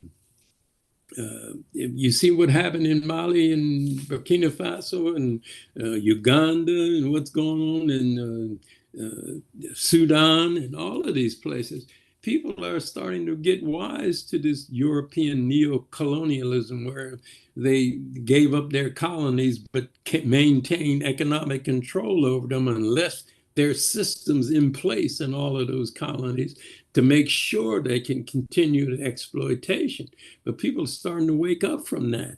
And they're saying, hey, man, how is it that this little tiny place like England, for example, which makes up not even a third of the population of the world, a third of 1% of the population of the world, had so much control over so much of the world. And if they sucked all of that wealth from us, we'll go up there and get it back. And that's what's happening. People want reparations. you know, and they want to be paid for it. So rather than do that, then agree to share the resources or to agree to equality, they might rather choose to kill themselves like a parasite, which everything they've displayed is parasitical in that they suck the wealth out of a place until the place dies and no other place to suck. But they die themselves. And that's the mentality that afflicts them. And it's why I asked the question for this discussion. Are they aliens? Alien means that we're separate, different from the group. In this earth is controlled by natural law. The meteorites that struck the earth at various times was a natural occurrence. The earthquakes and tidal waves and hurricanes, and we endure the droughts and the floods, et cetera, is all a part of nature. They control in the end, that's who's in charge, you know, because you got to breathe its air and you got to drink its water and you got to eat the food of its earth. And if you change any part of any one of those, then you affect all of it. And sooner or later, nature is going to respond to these changes and to recover, try to recover and reach the equilibrium, which is what the word nature means, equilibrium. And in doing that, then the recovery, then it creates these huge hurricanes and sudden dust storms that choke out everything, and you know, sudden freezes, and on and on and on and on. You know, that's the recovery. So my title for this discussion was, are they aliens? And the question is for all of you to answer. So this is my section of a little bit of input, and I want to know what you all think about it. All right. We're going to start with Inshara. Brother Shawara. Is he there? Yes, I'm here. Can you hear me? Yeah. Wow, that's very enlightening, and I want to, Brother Jubal, congratulations, man. You laid it out exactly, you know, and as you were speaking for the earlier question about the Kamala Harris and Biden, all I can think of from a black man's perspective, from my people's perspective, whether they agree with me or not, it doesn't change their ethnicity. Whether they're Republican or Democrat, doesn't change their ethnicity.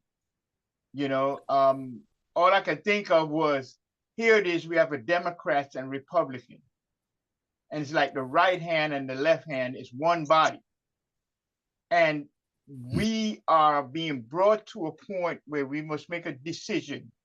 And this body is saying, I'm getting ready to slap the heck out of you.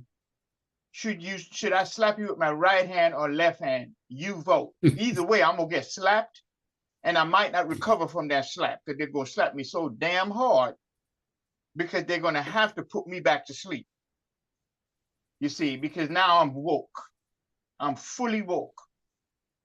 And as you mentioned, Burkina Faso and other areas on the continent of Mother, Father, Africa, we are awakening. And they want us to vote now. Slap me with the right hand, slap me with the left hand. Personally, I don't want to get slapped. That's what my people need to be focused on right now. Brother Jubal has laid it out perfectly. Flawless. Flawless, absolutely flawless. If you know you're dealing with a psychopathic set of people, why would we sit down and discuss what they're doing? We can see what they're doing. It's apparent what they're doing. The history lays it out. They are not going to deviate from their path. They are marauders. They are plunderers. That's what they do. So now we as a people must go to the brain and the mind integration system, where everything returned to its equilibrium, its balance, and it's out of mind, out of sight. And we build our own and we defend our own. Because whether we do nothing or we do something, they're going to plunder you. Whether you agree with them or disagree with them, they're going to plunder you. That's the source of their life. And as far as are they aliens? Yes, they are aliens. What is an alien? Some people would say extraterrestrial, an ET. Well, a terrestrial simply means of the earth. It doesn't mean from Mars or Jupiter, anywhere like that. It's of the earth. And what is the earth? The earth is a part of the cosmos, a part of the great and the grand universe. So because it may be connected, maybe there's a Mars and a Jupiter and a Uranus and all of this, it's still a part of the earth system. So yes, they are not from here. Christopher Columbus described the people that he found here, and it was Black people or colored people or Negroes or whatever we want to call us today. We are the Aboriginal people of the entire planet. What we're speaking about is these Caucasian Europeans mixed in with a few corrupted Black Europeans and Black Asians and so forth. So yeah, they are aliens, Brother Jubal. We are the equilibrium of the earth. I would suggest that our people stop looking at these people and what they're doing and look at one another, put their little dollars together and begin to build infrastructures for themselves, but be prepared to defend it, because you're going to defend it against plunderers. Yes, if Hitler had the bomb, he more than likely would have dropped it, but it doesn't alter the fact that Hitler did submit, I believe it was, if I'm not mistaken, a series of peace treaties to Churchill. While the bombing of London was going on, he did not want to continue to bomb London. He wanted peace. Churchill refused because of the Zionists that were living in London told him, do not sign the treaties. And so therefore, what happened? Years later, or shortly after, the bomb came to where? Not Germany, but it came to America. And who dropped the bomb? In the whole history of modern history, the United States is the only country that have detonated a nuclear weapon. So yes, I do see the fear of getting somebody in the White House that would, it's only an American president is going to detonate a weapon, because the precedent has already been set. And the example is Hiroshima and Nagasaki. Now, a female, when I was working in transportation, which I worked in there for about 35 years, one day I was picking up my passengers as usual, and a Black lady, an elder Black lady, came on the bus and she started talking. And one of the things she said that struck me and would never leave me, she said, the worst thing that ever happened to the Black community is crack cocaine and the white woman. Now, when I look at Kamala Harris and I look at her birth certificate, it is clearly written on there, what is your ethnicity? Caucasian is what is on there. Now, I don't care what she says she is. I don't care what people think she is. She is that which is identified on her birth certificate. Who fills out the birth certificate? The mother and the father. So it doesn't matter either way. I'm not judging her and I'm not judging anyone, but I think Black people need to judge themselves and stop looking and trying to judge other people, this Democrat, Republican, male, female, LGBTQ. Stop doing that. Judge yourself. You know what is right. You know what is wrong. You know what brings balance. Why do we always have to be struggling? Why we always talk about the struggle? At what point do we stop struggling and just build and defend what we build? We have examples.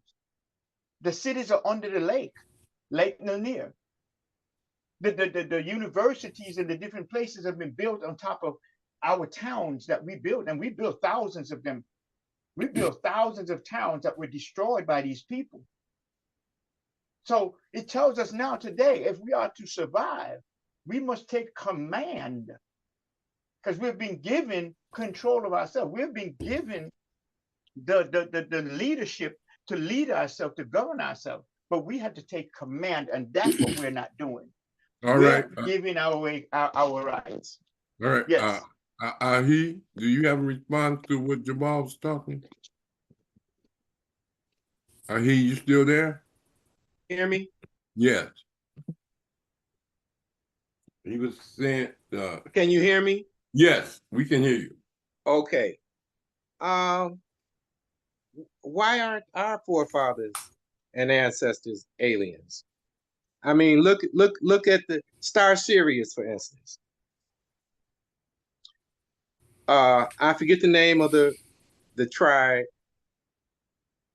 that recognized Star Sirius without the Dogons, right? They know about the Star Sirius without all the telescopes and all the scientific amenities that and tools to see it. And when asked about it, what did they say? The aliens, our ancestors, shared that with us. And also you can see in some of the pyramids, what looks like the earthlings giving tribute to the aliens. Is it them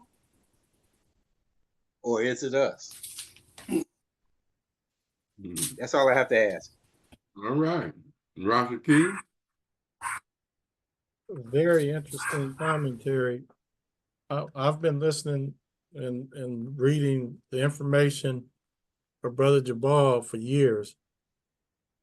And there has to be an explanation for why things are the way they are. And I think it's very accurate when you think about mathematics of why these people are the way they are through the process of inbreeding and albinism and the harshness of the climate. And anybody that outright kills people in the manner that they do, something is wrong. So are they alien? You know, Ahi makes a good point about the Dogon, about the hieroglyphics. I kind of look at what's going on now, and you can compare it to historical findings. And what do we do? Like Brother Chiwara said, what should we be doing? I think we're doing what we should be doing. And also, the people who has lost their minds through the systematic change that's been placed on their minds, that's something that we have to be, there has to be a component to change the mindset. And that's where I elect to come in and do things of that nature to change the mentality of the people who are mentally dead and lost.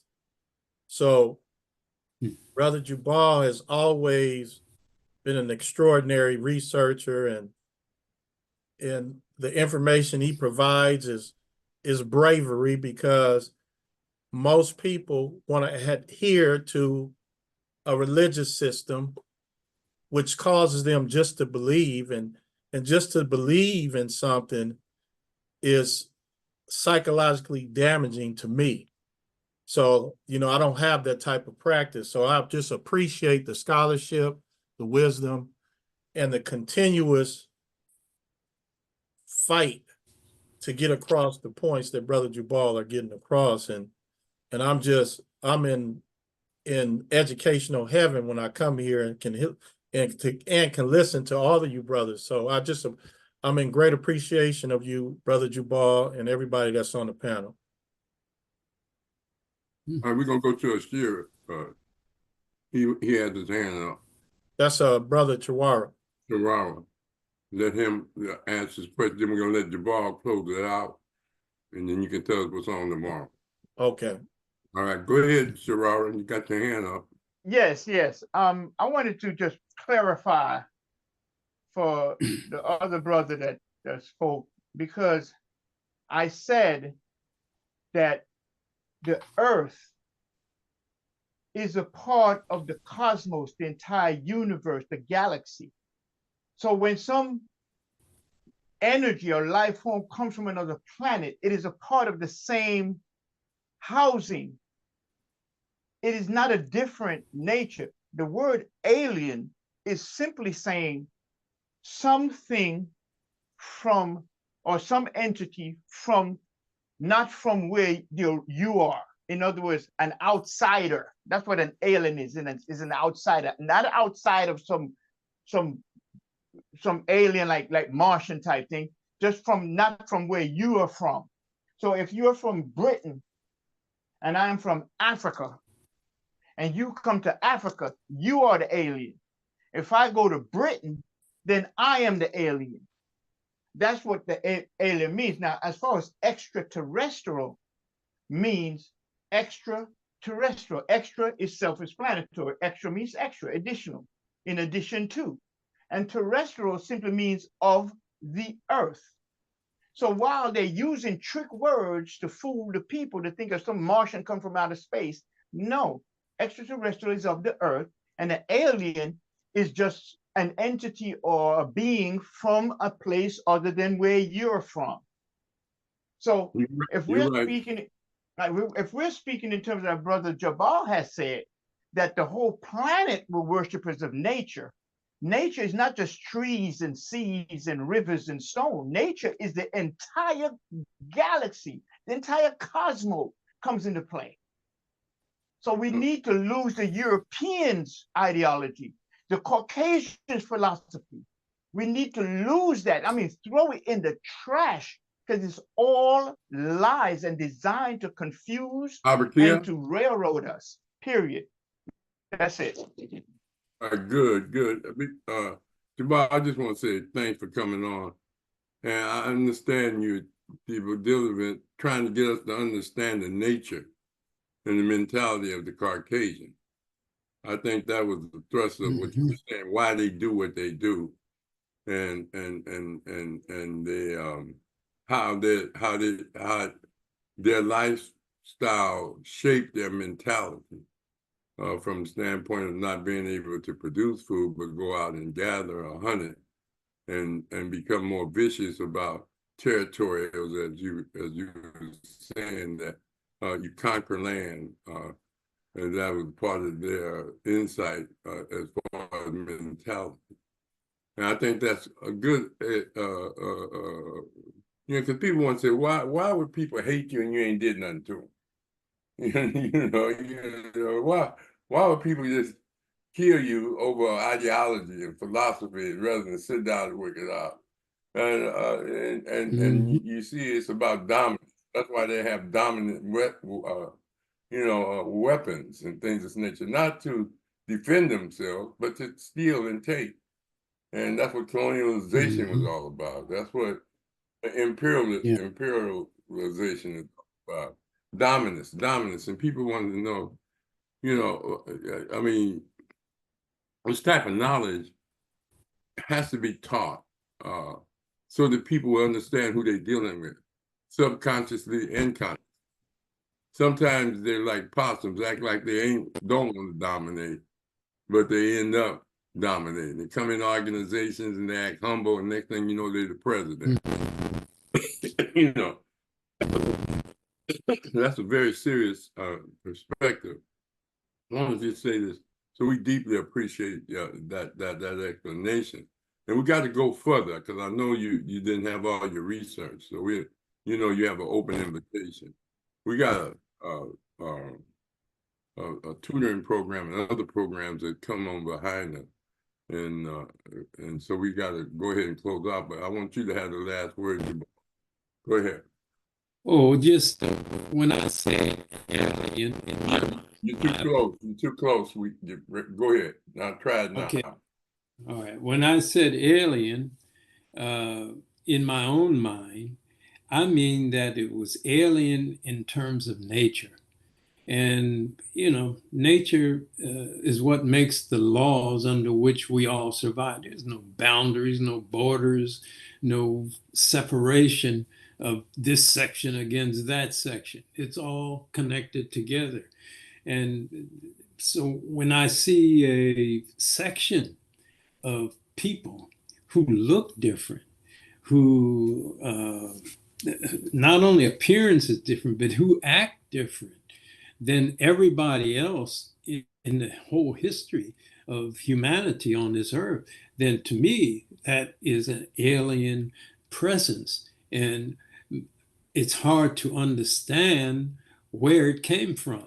That the brother suggested that maybe it was really extraterrestrial. I don't believe that.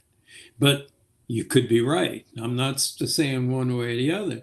But from what I know and from what I've looked at to date, it seems to me that the loss of consciousness and the loss of morality comes with the loss of melanin.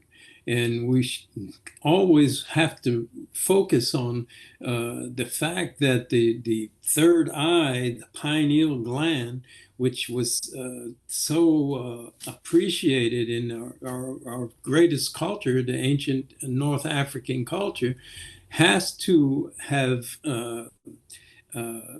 just been dominant in the thinking between life on Earth and the afterlife, because this is what it enabled us to do, was to look into the other world, to know that it exists, and to know that in order to make that transition, we had to find the equilibrium, the nature, the balance between the two worlds, you see, in order to make a transition from one to another. So this, when you see people who don't recognize that, then you have to, in my mind at least, then you have to consider that they're just alien to this earth, not to this culture, to that culture, but to anything dealing with people of color. And that's basically what I was working toward. But as I said, was kind of slowed down a little bit, but hopefully we get a gist of what we're facing here.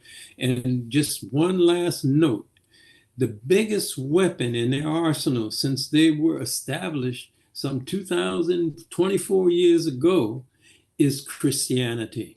Now I realize all our people are into that. And I understand how they got, I used to be into it. I understand that. But trust me, educate yourself and educate your children. You push your children to do well at whatever they're doing in their schooling, etc. But you have to educate yourself and make sure that they understand the nature of what this religion is. It's the big, big weapon of the European white supremacists, period. You'll never see them denounce any part of that. And this whole Zionist thing was begun by them. It wasn't begun by no Jews or so-called Hebrews. It was begun by European Christian Zionists. The reason they began it was to get the Jews out of Europe, to find a place for them to go, to send them. This is just the facts. And people, look, man, all of us have, coming from Christian families, we just can't stay here. We have to move on and educate our people. Look at our history in terms of our relationship with these Europeans in the last 500 years. It's devastating. And everywhere you look on the earth is devastating. And once you shuck it off, then you can prosper again. This is what Africa's learning today, right now, as we speak. Look, in 1980, the poorest country, there was two great poor countries. The two poorest countries in 1980 was Lesotho in Southern Africa and China. What is China today? You're talking about 45 years, 44 years. What is China today? I went to China before 1980, before 1970. So I know what was going on in terms of the poverty and destitute that I saw there. But once they shucked off that Eurocentric thinking, the mentality of world dominance by force, then they could prosper. And so this is true of Africa. And China, at least, recognizes that. India, I think, also people of color are recognizing that the great problems that we faced in the last 500 years is because of one people, these alien, mutant, white supremacist, Zionists, whatever they want to call themselves, who are deformed. Mentally, psychologically, and physically deformed. And they cannot see the balance between two worlds. And so they value what the physical is. That's why their science is called physics. And that's why they keep inventing machines for money. Money is their God, even if they pimp Jesus and Jehovah and all of that stuff. So this is what we have to educate ourselves. Look, like I told Christian, my son down there in Cuba, look, education doesn't mean that much. It's about 3% of what you learn in your whole life in that school. But what you learn from interacting with other people is everything. And this is what you have to apply yourself to. And the one thing that you cannot do is be ignorant. You have a mind, you have logic, use it. Use it to educate yourself and then teach your own children and people you come into contact with. And we have to find a way. Before we can prosper again, we've got to find a way to understand that this great weapon against us has been this Christian narrative, nothing more, because it makes us afraid of death, afraid to die. We want to live forever. We want to be rich. Man, some of the happiest people I've seen was in Benin, in West Africa, who were the poorest people I've ever seen. And they were just fine. They had enough to eat. That's all that mattered to them. They had the house, a hut, whatever. And they could play their drums and music and shout and dance and, man, incredible. And they had nothing. They didn't need nothing. But they had logic and they had morality. They could share. They had family. They understood that these were the important aspects of life, not material possession. Because the material that you covet is what's destroying the natural environment that we live in. You know? I mean, look, somebody wants a Benz or a Rolls Royce or all of these things. But hey, those machines are killing the damn earth. Killing it. You know, last year they produced more gas. The white people will inject water and steam and chemicals into the earth to break and free gas. That's unnatural. And they're doing it for nothing more than money. You know, we got to understand these things and stop following their philosophy. Get back to the roots and understand that we're all inevitably going to die. And we all have to, in our minds, that's where we go, is amenta is in your own mind. And you have to deal with finding rebalance, equipoise, so that you can go on, transition from that mind into a new life. All right, Jubal. Thank you, man, again for being here. And you know we're going to have you back.